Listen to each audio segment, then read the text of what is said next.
तर नमस्कार मंडळी, मी आहे करीना। मी ही अशी व्हिडिओ पहिल्यांदाच बनवते, तर थोडं मला अवघड वाटतं आहे, पण काही नाही, पुढे सवय होऊनच जाईल। तर चला मी दाखवते आज तुम्हाला एक रेसिपी जी की माझी पर्सनल फेवरेट आहे। आज आपण बनवणार आहोत चिकन सूप रेसिपी, ज्याच्यासाठी मी घेतलेलं आहे चिकन, थोडंसं अद्रक, लसूण, कोथिंबीर, कढीपत्ता, 4 मिरच्या आणि थोडंसं खोबरं। ठीक आहे, तर खोबऱ्याने पण खूप चांगली चव येते सूपला। तर ह्याचं सगळं आपल्याला हे सगळं मिक्स करायचं आहे मिक्सरमध्ये। तर मी तुम्हाला हे पुढच्या व्हिडिओमध्ये दाखवते। तर जसं की आपण हे मिक्सरचं भांडं घेतलेलं आहे, त्याच्यामध्ये थोडीशी लसूण, खोबरं, आलं, मिरची आणि कोथिंबीर याचं वाटप करून आपल्याला घ्यायचं आहे। ठीक आहे, आणि याच्यामध्ये आपल्याला थोडंसं पाणी टाकायचं आहे, जे की मी तुम्हाला दाखवायला या व्हिडिओमध्ये विसरली। आता हे मिक्सरला लावून झाल्याच्या नंतर आपलं काही मिश्रण असं दिसतंय। आपला जो मसाला आपण आता तुम्ही दाखवला मी तुम्हाला, तो असा काही दिसतोय। तर आता आपल्याला याची फोडणी द्यायची आहे। तर चला, तर सर्वप्रथम आपल्याला पहिलं गॅसवर कुकर ठेवायचा आहे। त्याच्यामध्ये थोडंसं तेल टाकायचं आहे, थोडंसंच टाकायचं, जास्त नाही टाकायचं, कारण की नंतर सगळं ऑइल होऊन जातं म्हणून। तर मी थोडंसंच टाकलेलं आहे तेल। तेल गरम झाल्याच्या नंतर आपण त्याच्यामध्ये तमालपत्र टाकलेलं आहे, एक दालचिनी टाकलेली आहे आपण, त्यानंतर 2 काली मिरी आणि 1 लवंग टाकून आपण ह्याची फोडणी दिलेली आहे आणि ते फूल टाकलेलं आहे। तर फूल टाकल्याच्या नंतर आपण थोडं त्याच्यामध्ये कढीपत्ता ॲड करायचा आहे, त्याच्याने फोडणी चांगली होते।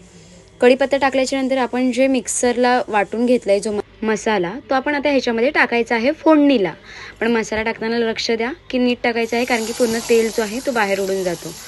तर हे मस्तपैकी आपण याच्यामध्ये जो आहे तो मस्त मसाला टाकलेला आहे। तर आता हे पण मस्तपैकी मिक्स करून घेऊया।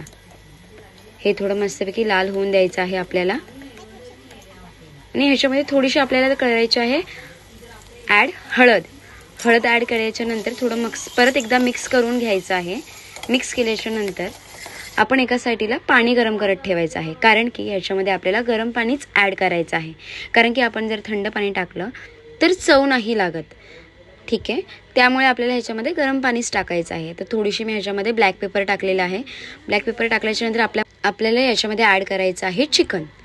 तर हे आपण 4-5 चिकनचे जे पीस आहेत ते ह्याच्यामध्ये आपण मस्तपैकी टाकलेले आहेत। हे फक्त मस्तपैकी आपल्याला मिक्स करून घ्यायचे आहेत। मिक्स करून झाल्याच्या नंतर आपल्याला पाण्याला जी आहे ती उकळी आलेली आहे, तर गॅस बंद करून आपण याच्यामध्ये पाणी ॲड करूया। तर हे बघा, असं काही दिसतंय आता आपलं सूप जे आहे। तर यानंतर आपल्याला जेवढं पाहिजे तेवढं आपण पाणी जे आहे ते ॲड करू शकतो। ठीक आहे, तर मी हे 4 माणसांसाठी बनवते, तर मी ह्याच्यामध्ये अजून 1 ग्लास जो पाणी आहे तो ॲड केलेला आहे। त्याच्यानंतर आपल्याला ह्याच्यामध्ये चवीनुसार मीठ टाकायचं आहे। आता मी इथे 1 चमचा पूर्ण जो मीठ आहे तो ॲड केलेला आहे, थोडं थोडं करून। तर यानंतर आपला मस्तपैकी चिकन सूप जो आहे तो आपण शिजायला ठेवूया। तर ह्याला आपल्याला 3 शिट्ट्या द्यायच्या आहेत। तोपर्यंत आपला जो पसारा झाला आहे तो आपण आवरून घेऊया। पसारा आवरेपर्यंत आपल्या कुकरला जी आहे ते 3 शिट्ट्या कंप्लीट झालेल्या आहेत। तो कुकर बंद करून आपला जो आहे चिकन सूप आपण सर्व करूया।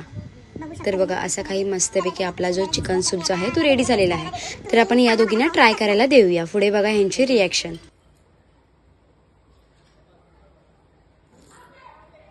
कसं झालंय? वाव माऊ, मस्तच। ताई कसं झालंय? मस्त झाले, छान आहे।